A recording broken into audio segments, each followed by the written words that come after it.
just want to begin by apologizing for Chuck. He obviously would much rather been here with everyone here and answering the questions of the media.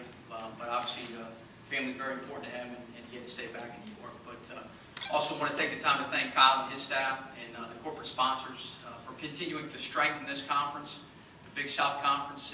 It continues to grow year in and year out. I think we're going into our 5th season now, and it's been a tremendous journey for us as a program coming in here, and you just continue to bring more players to the table.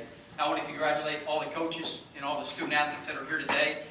It's you guys that make this conference as strong as it is. It's the product that you put out on the field and allow it to be a fierce competition week in and week out, because that's what it is. There's not a light game on this schedule when you're in this conference, and it's a credit to you and your staffs and what you do. Obviously, it's humbling here for me today to represent Chuck Priori and our president, Dr. Samuel Stanley, and our athletic director, Jim Fiore, who I want to recognize Jim.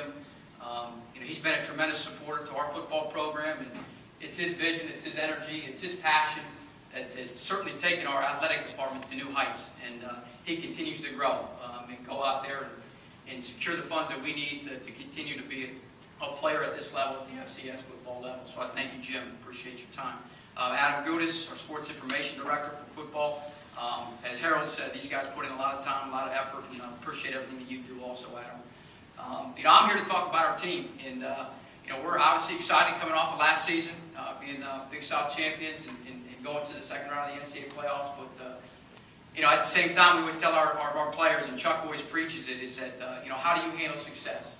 And you can't always be looking back. In fact, you should never look back. You got to learn from those mistakes and from those honors, and we're moving forward. That's our mission this year. We're moving forward. We're looking to a new season. We're honored to be in the Big South Conference. Once again, very well-respected conference, and competing for another championship.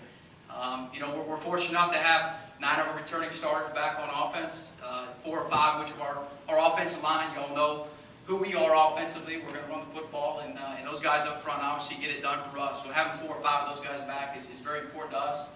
Tight ends back, Brett Arcee. Quarterback Kyle Lessington, which appreciate him being first team preseason all-conference selection there. And then 2 receivers, Jordan Gush and Kevin Norrell, will return for us, and certainly Miguel Masonette. I can't speak enough for Miguel and what he's done to our football program. I told him on the car ride to our airport yesterday, and I mentioned it to Brock last year as the offense coordinator, and I mentioned it to Miguel that those 2 individuals. It obviously takes a team to develop a program, but those 2 individuals absolutely helped us take another step in college football. So appreciate Miguel and everything he does. As you meet him, he's as humble as you'll find a 20, 21-year-old. We had some transfers coming in.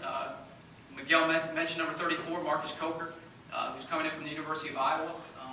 And I'll just go ahead and answer it now. Everybody always wants to know, how do these guys handle each other? The running back position is one of those positions that, one guy wants to tote the ball, but it's not our system, and they know that coming in. We explain that to them coming in, and that's why Miguel is who he is, because he's selfless, and he is going to go out there and share the rock with everybody because he knows he's going to get his touches also. So, Marcus is obviously going to allow us to sustain and maintain throughout the season what we do offensively. Defensively, it's a different story. We only have 6 returning starters. We graduated a lot of key players on our defensive line and in our secondary, specifically the cornerback position. But we look for a lot of leadership from our linebacker corps, which is led by Gerard Dudley, first team All Big South selection, and our safeties Dominic Gratis and Dan Mulrooney, who were returning leading tackles for our team. But we're gonna call on some first-year players and some transfers to step in and make an impact immediately for us on the defensive side of the ball. And certainly special teams-wise in the kicking game, it's always nice to bring back your leading kicking score in school history in Wesley Skipping. So we're excited about that. And certainly special teams will have to fill the gap of Brock Jakowski and his kick return abilities for us. He was obviously very productive with that. But we look to do that with Miguel and Kevin Norrell out of the wide receiver position. So once again, humble to be here, honored to be here and speak to you all. And just want to wish all the coaches and all the student athletes and all the other member schools of the Big South best of luck this year and have a healthy season. Thank you.